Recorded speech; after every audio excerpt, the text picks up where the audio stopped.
Hello Steelers, and welcome to this hobby update bench report.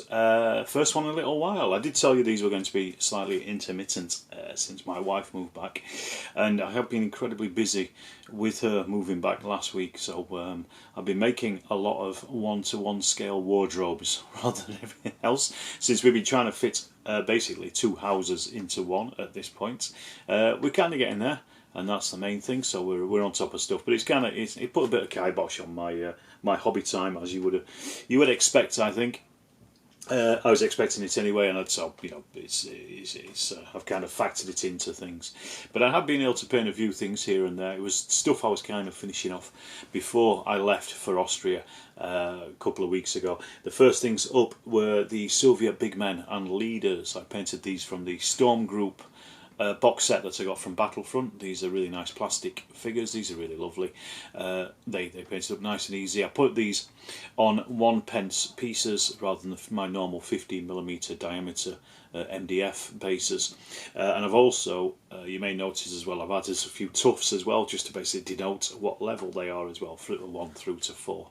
So they can be used in chain of command, they can be used in IMB Shotmum quite easily, quite quick to swap those around. I will at some point get a game with those. I also, as well, I did actually start painting a Roland C2 model. This is a 1/48 scale one. I've not really got very far with this. You can kind of see I've got it here in the box. It's still in bits. I'm just working my way through it. I was waiting for some decals for the interior. I got those, so I put those on, and I've just been kind of doing bits and pieces with this. It's quite a slow process, but I'm enjoying it, and that's the main thing. I've got no rush to make it. I'm building it to replace an old model of a C2 that I have, which unfortunately had fallen to pieces over time through various moves and things. I'm kind of hanging on to it really just out of sheer determination than anything else. So I'm just enjoying that build, and I will get back to that and then finish that off. Once the interior is done of that thing, it's actually quite a simple job to finish the rest of it. So I just have to do that really and pull my finger out and do it. Also, other things I did actually start as well included this destroyed Mark IV. You probably can't see it very well, but this is a destroyed Mark IV tank, First World War tank. This is from Brigade Models. They've just released a set of 15mm First World War vehicles. I'm going to get some more of them, excuse me, because these are 3D printed and they are lovely. And I wanted the destroyed Mark IV because it's a nice thing just to have on a battlefield. Even if it's not to replace a destroyed vehicle in a game, it's just good to have it because it is very badly destroyed. So it looks like it's been in place for a while and it's been shot up. It's a really nice model. They've done really well with that. 3D printed and reasonable price as well. They've got quite a few on their website already, and I think they can do any of their 28mm 3D printed stuff at 15mm as well, so you just have to ask about it. As I say, I'm going to get some more of their things because they've got some really nice bits and pieces. The other thing as well, I can't remember if I mentioned it before, but I was waiting for the Prince of Wales to come through. The ship from this is from Navy Books and Models, I think they're called. I can't remember exactly, but I got Prince of Wales and I got the Repulse for the actions off Malaya, because these were attacked by Japanese aircraft and sunk, so their bases might be quite easy. It's just going to be a bit of water. But no, I got the models and I've just started those. So I've at least started those, and I also started on the 4 Japanese Maru transport ships as well. These are all going to be for Bag the Hun, so these are small enough, but they're from a perspective point of view, I want them quite small, but not as big as the rest of the, not 1/600 scale. So they're going to be targets for various attacks in Malaya. So I'm going to slowly work my way through them. I've never painted ships before, so that's going to be interesting to see how they come out, and I'm looking forward to diving in. I don't think there's going to be a great deal because they're so small. There's very little detail on them. They should be pretty simple. So yeah, that's pretty much all I painted and started painting, because as I say, I've just been so busy with making furniture and just the act of moving and getting the house sorted out for storage for my wife's gear as well. So that's kind of where we're at with that. However, I have been buying stuff in, and stuff has come, and people have been giving me things as well, so at least we can go through that if nothing else. So first of all, whilst I was away, I actually backed the Scarface 1920, not a Kickstarter, GameFound I think it's called. It's like a similar kind of thing where you basically, you know, it's a Kickstarter style way of funding a project. It's a board game based on 1920s gangsters. I've always had a thing for 1920s gangsters. One of my very first war games that I wrote myself back when I was about 13 or so was a 1920s gangster shootout, drawn on computer paper, with all the streets drawn on and the characters drawn from above on little cards and things. I loved it, but I've never really gone back to it as a wargaming thing. But this is just an interesting worker placement kind of board game. I missed it when it first came out, and now it is really expensive to buy, so I thought, well, this is my chance to get it, and also with some expansions as well. So we've gone in on it. My wife said she's going to put some money together with me as well, because she thought she'd enjoy playing it. So it looks like a good game. Looks like a very nicely produced thing. So I'm looking forward to that. I'm not expecting it anytime soon, but you know, it's a Kickstarter. But they have been good. Red Zen, I think they're called, is the company, and they've been good in the past with their productions. So I'm happy to go in on that. The other thing I got as well was I got a framed photo of my great uncle Tommy. I mentioned him on this before.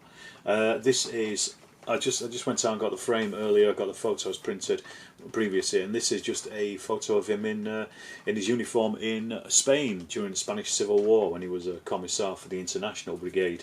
I mentioned him previously on other bench reports, so go digging through those to find out a bit more about him. But I just thought it's a nice little tribute to the man, and I've been meaning to do it as well, but this was the first time I've had a good clear image of him, a good scan of the photo, so I just got that printed and then framed as well. So happy with that.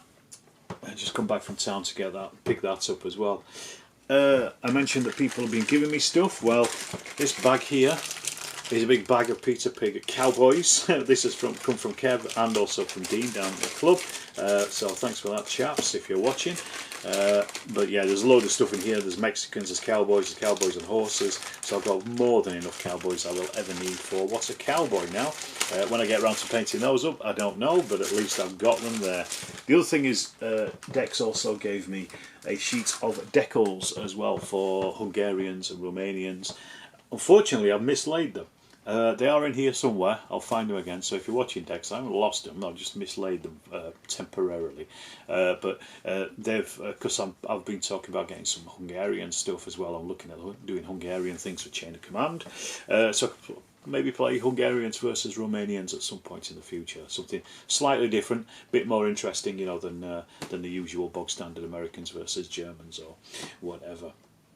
So I got all that stuff. Also, in the post as well, I got these. Well, I ordered these before I went away, and these are Wheatfields. Well, teddy bear fare, but Wheatfields. I got these from Tom Toft's War Games. I'll put his Twitter link in the description of the video below. He's looking for other commissions, so if you want to get them, he's done me a load of Wheatfields here. Now, arguably I could have done these myself, but I just couldn't be bothered. I'll rather throw the money at somebody else. So these are 15mm scale, but they'll work for any other scale, and I've got loads of them as well, so I can cover quite big areas. The reason I kind of thought about getting these is because I played I Ain't Been Shot Mum recently, and I looked in the first couple of scenarios that are based in Normandy, and there's a lot of Wheatfields covering a large part of the tables in the first few scenarios of that game, and the introduction scenarios in the rules, should I say. And I just realised that the fields that I've got, as good as they are, they don't cover such a massive area. So I thought, well, this is a nice, relatively cheap way of doing it. Easy to store. I've got loads of hedges, Fat Frank's hedges, so I can just round these off. What I might do, the only thing I might do is probably just round off some of these edges a little bit, but that was a failure on my part rather than Tom's part. I should have just said round off the edges. I can do that quite easily. But that's, you know, I'm really happy with those. So Tom, if you are watching, thank you very much. Massive thank you for that. And as I say, he is open to other commissions as well.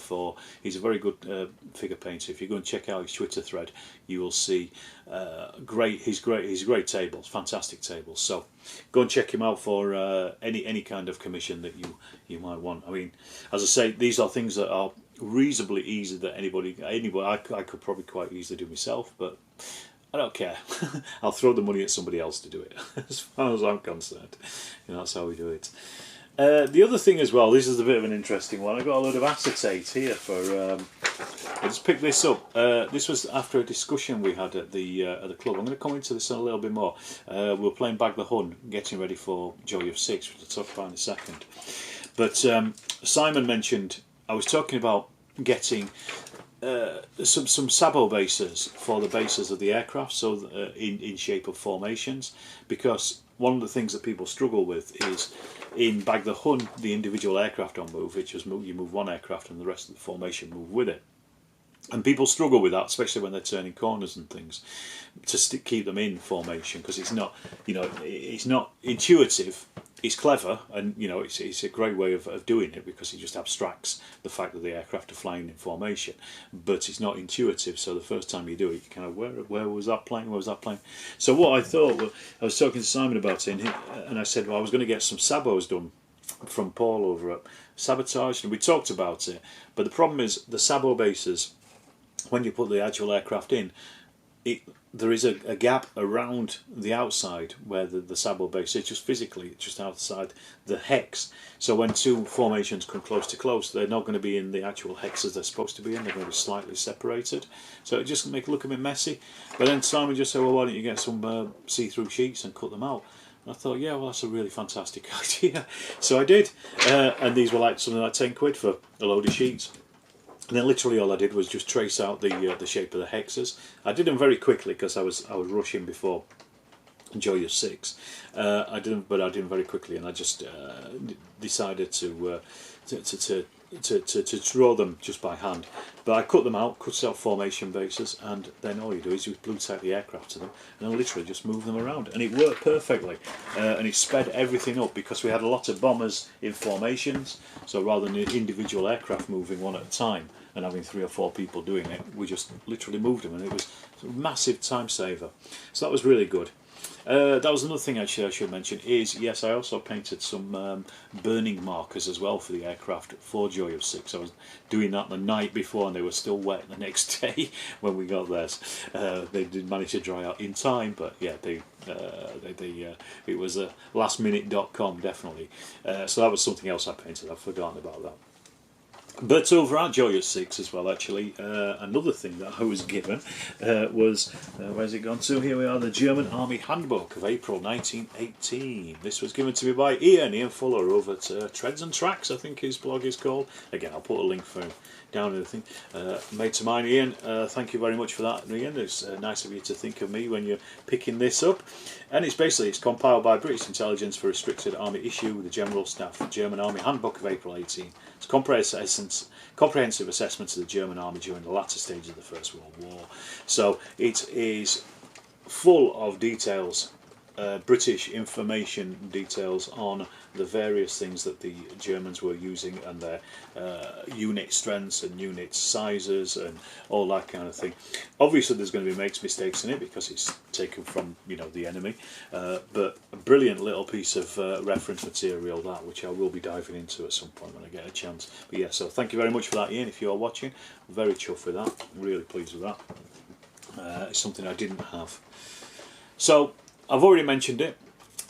We played Bag the Hun. I played it at Joy of Six. I did a video of Joy of Six. I didn't get a chance to get any interviews, simply because I was running the game, and then by the time I got a chance to actually go around and film stuff, things were closing up anyway, so I missed 2 of the big tables, unfortunately. They were packing up, Dan and I can't remember the other guys' names, but I missed both of their tables to film them. But I did do a video report. You may have seen it earlier in the week. I put that out. It's only a short one, but it was just basically a taster of everything that was there. But it's worthwhile having a little look at. I prefer to do a better, longer video at some point in the future, but that's the problem with running a game. But I was running the game of Battle of Britain, Bag the Hun, and we had a couple of guys come over. Well, quite a few people came and played. James, I think he was called, and also we had Tony and Chris, and they stuck around for most of the day, so they obviously seemed to enjoy it. I think they enjoyed it anyway, because they didn't disappear off. It was a great game. We'd played this scenario a couple of times at the club in the lead up to Joy of Six, because I just wanted to test how the game played and how it played with people who'd not played it before, just to give, see if we could do such a big game with lots of moving parts. Worked perfectly fine at the club. The only thing at the club was it took the game didn't finish because we just ran out of time. We only got about 3 moves into it because there were so many moving parts. However, at Joy of Six we managed to actually get pretty much a pretty full gaming because it was going on. Massive thank you to Simon and to Dean for helping out on that, because I had to disappear off and go and sit on the panel at Joy 6 as well for a bit, so huge thank you to them too for continuing to run the game whilst I was away. Unfortunately, while I was on the panel, that was when the most interesting part of the game was occurring, and that was when the British fighters had got in amongst the German bombers and they'd started chewing them up. So there were, I think there were 6 Heinkels went down. They did really well. The British bombers, they basically got in amongst at least one or two of the Kets and broke them up, and then they went for the individual bombers, as you should do, instead of just flying around crazily. They really concentrated their efforts. So cracking stuff. I think Jason from the club was part of that as well, so I'll give him a mention there. So that was really good. I was well chuffed how it ended up. Thank you to everybody who came up and said hello. If you didn't, if I can't remember everybody because there was just too many of you, but you know who you are. So thanks for that, and good to chat to everybody. Good to see everybody at Joy 6. It's always a nice little friendly show. Well worth going if you've never been. And then I'd had enough of Bag the Hun at this point, almost. No, I haven't, because it's such a good game. But over on Thursday, I took Algie down to the club, just because it was a quick game to set up. So we had a game with Kev, Andrew, and Lee. I took some bombers. I had the RE8s, and we got Camels against Fokker triplanes, and then Albatross. They were piloted by Andrew's pilots, but both of those Albatross were driven off, so we gave him a couple of Fals D3 to bring in as well to join the fight, and then one of them was a top ace, and suddenly the tables turned on the RFC and they got chased off. So it was a bit of a draw. 2 Albatross were sent home, but nobody was actually shot down, and the bombers did their photography and then got off the table. So a bit of a draw, but a good fun, good game. It was all about the lead up to the end of it. That's what those games are about, and everybody was laughing and everybody enjoyed it, I think, at least by the end of it. Great little game. The thing with Algie is, I was going on a little bit of a tangent here.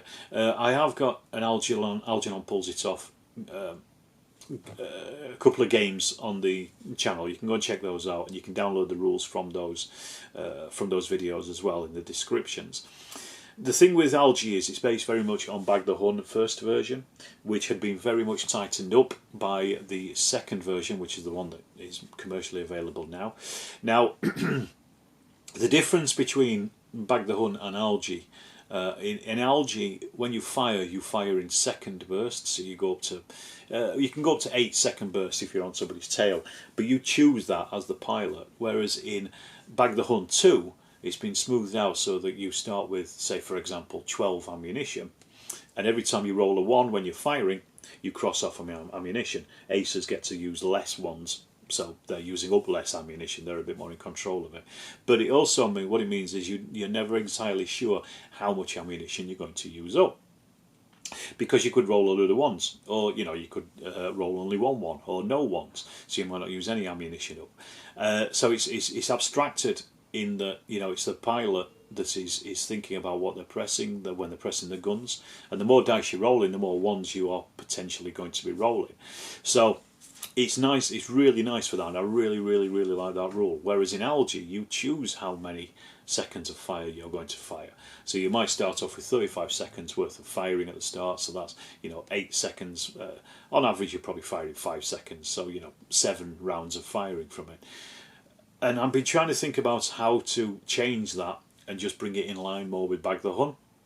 I mentioned it over on the Bag the Hun Facebook group. Just mentioned it there, and I'm just. But the thing is, because I'd like to do the Algernon aircraft in the Iron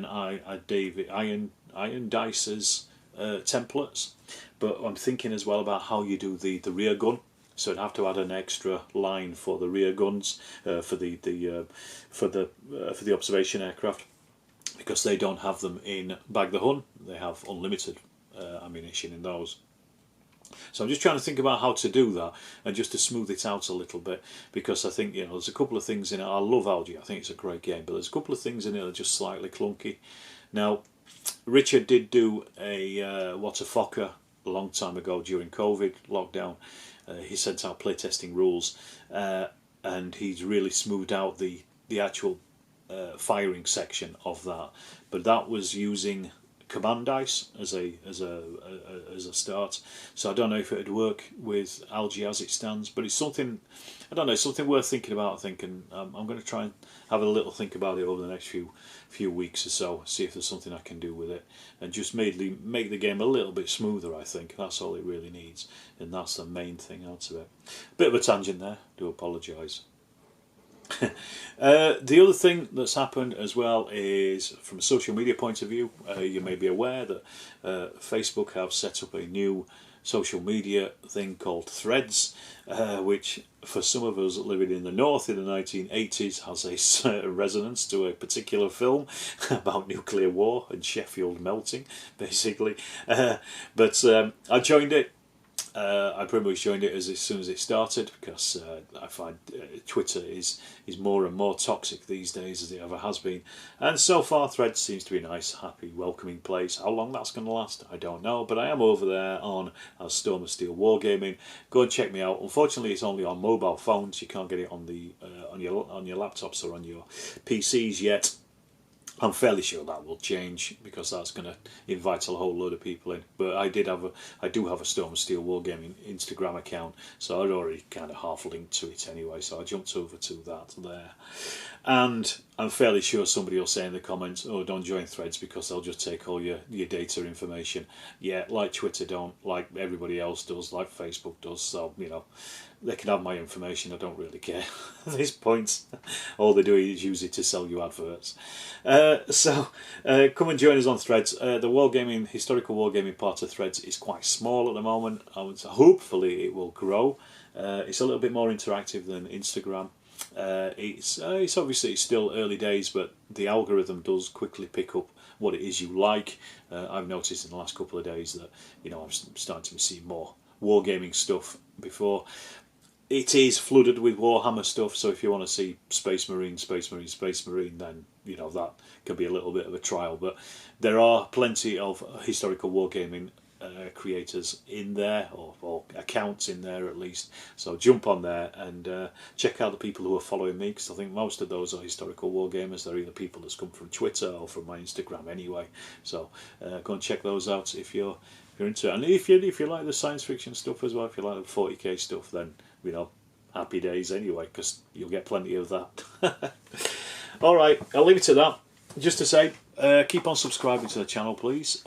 Keep on checking out. And as I say, these videos might be a little bit more intermittent, just as we go forward, for various reasons, because, for instance, we're away next week, that kind of stuff. So don't expect these to be every week, but you never know. Stranger things have happened at sea. And I'll see you in the next Storm of Steel video.